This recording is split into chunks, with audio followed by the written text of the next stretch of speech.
On va voir Bezrat Hashem Yoshua Perekret. Dans l'histoire du Tanakh,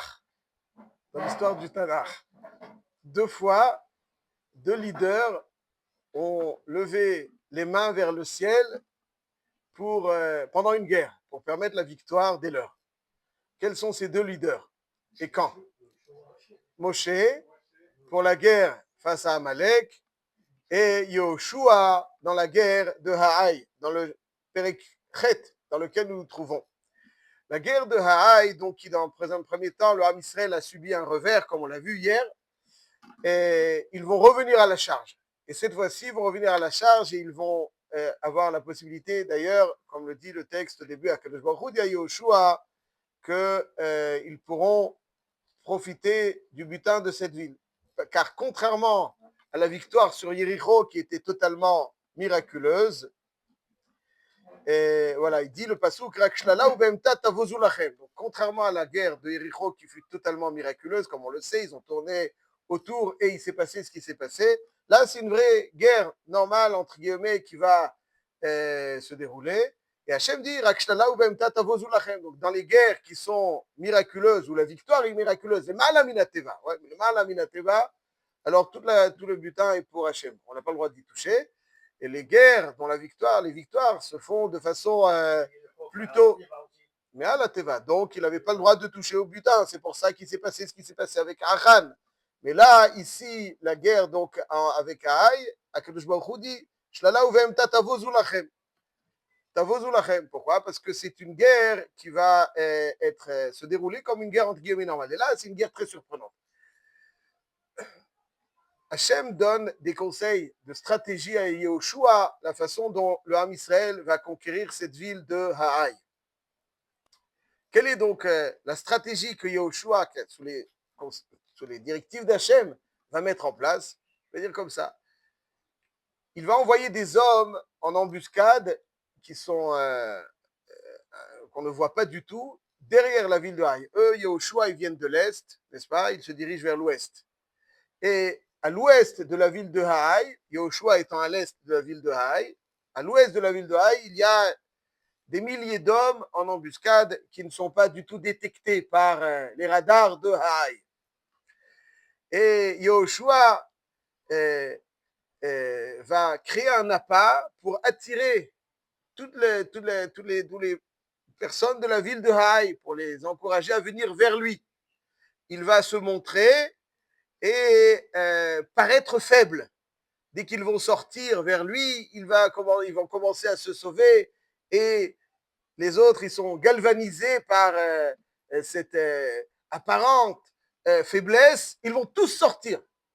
Et lorsqu'ils vont tous sortir donc vers Yehoshua, donc c'est un appât qui va leur créer, il va faire un signe et tous ceux qui étaient en embuscade, il y en avait derrière la ville, il y en avait sur le côté de la ville, vont rentrer dans la ville et vont mettre le feu à la ville.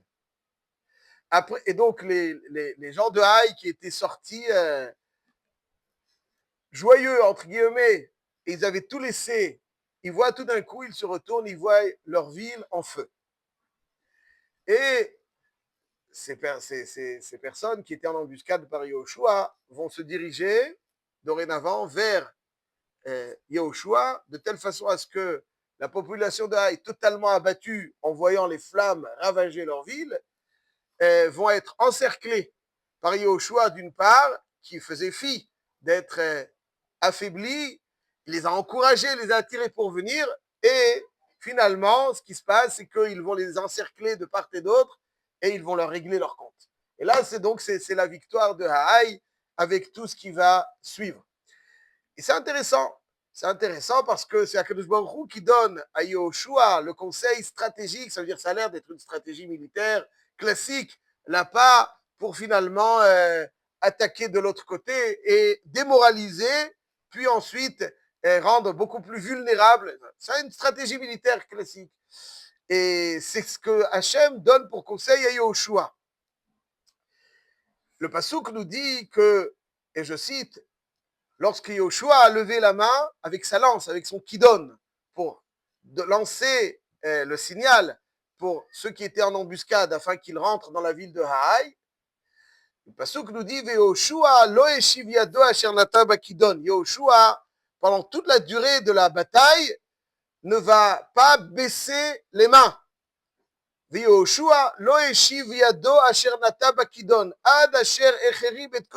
Jusqu'à la victoire sur cette population de Haï, Yahushua va garder la main donc avec sa lance en l'air. Donc, 2 reprises dans le Tanakh, on voit 2 leaders et il y a beaucoup de similitudes. Si on voit un petit peu la guerre de Amalek et la guerre contre Haï, elles ont beaucoup de similitudes. La guerre de Amalek, c'était aussi une guerre qui a été livrée de façon Bederech HaTeva, pas les Malamin Teva. Bederech HaTeva, c'est une apparente guerre livrée, une bataille livrée dans toutes les règles des guerres. Où on le voit, c'est très intéressant. Vayavo Amalek, Vayilahem im Israël birfidim. Donc à la fin de Parashat Beshalach, où c'est décrit donc cette guerre. ויאמר משה אל יהושע, בחר לנו אנשים, וצא יילחם מחר בעמלק. Moshe Rabbeinu, le leader, c'est lui qui devrait sortir en guerre. Non, non. Yehoshua, בחר לנו אנשים, וצא יילחם מחר בעמלק. Et Moshe Rabbeinu va se tenir על ראש הגבעה. Et מטה אלוקים בידי. אחר הנני נוצב על ראש הגבעה, ומטה אלוקים בידי. comme ça dit Moshe Rabbeinu. Pourquoi cette guerre devait être livrée par Yahushua? Pourquoi Moshe Rabbeinu, qui n'est pas le style à se soustraire à ses responsabilités, loin de là, c'est celui qui va dire non, moi je ne fais pas la guerre, moi je me mets sur la colline, j'observerai, je serai observé, mais je ne fais pas la guerre. Toi, Yahushua a choisi des hommes pour aller faire la guerre. Pourquoi Moshe Rabbeinu n'est pas sorti à la tête du Ham Israël pour livrer bataille?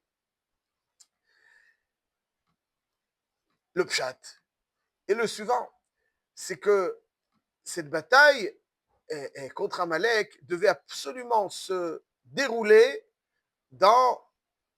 sous une apparence de teva, de nature. Moshe Rabbeinu, lorsqu'il agit, c'est toujours les mal amina teva. Moshe Rabbeinu, c'est toujours les mal amina teva. Moshe Rabbeinu, c'est Yahushua, c'est bateva. Yahushua, c'est bateva. Or, pourquoi Amalek est venu? Quelle est donc l'origine de cette attaque d'Amalek? Qu'est-ce qui a causé l'attaque d'Amalek? Il y a marqué que parce que le Ham Israël, et je cite,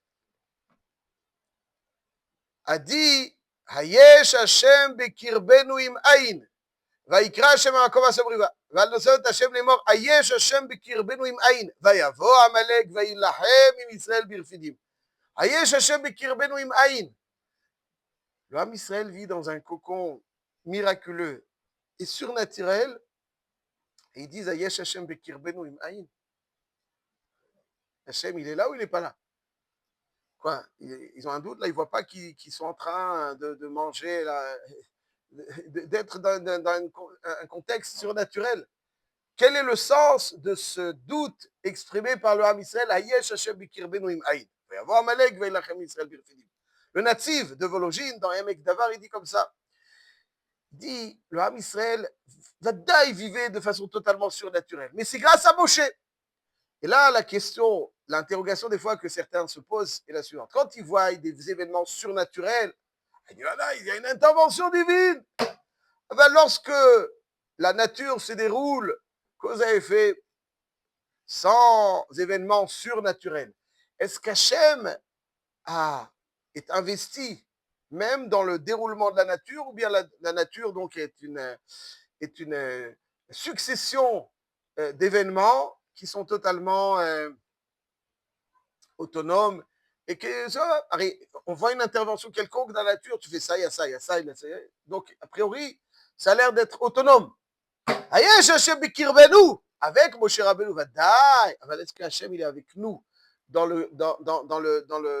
la succession d'événements du Teva?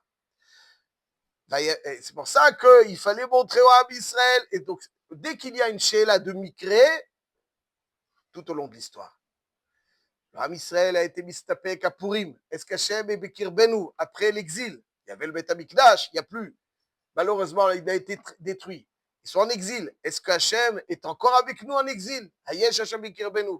Dès qu'il y a un doute de Hayesh Hashem bekirbenu, une brèche dans le cœur de Ham Israël, Hayesh Hashem bekirbenu, dans le cadre de déroulement du Teva, dans le Beth Amikdash, il y avait des disciples. Aval, il n'y a plus, malheureusement, ils sont en galoute.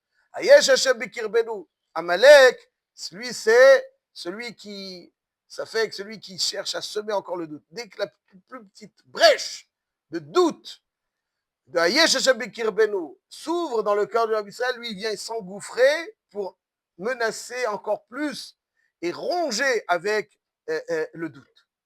Moshe Rabbeinu dit à Yoshua, Bechar lanu anashim v'tzei lachem b'Amalek. Pour vaincre Amalek, il faut chasser le doute. Or, le doute n'était pas quand Hachem agit les mal minateva. Le doute était lorsque les choses se déroulent naturellement. Est-ce qu'il y a une intervention divine?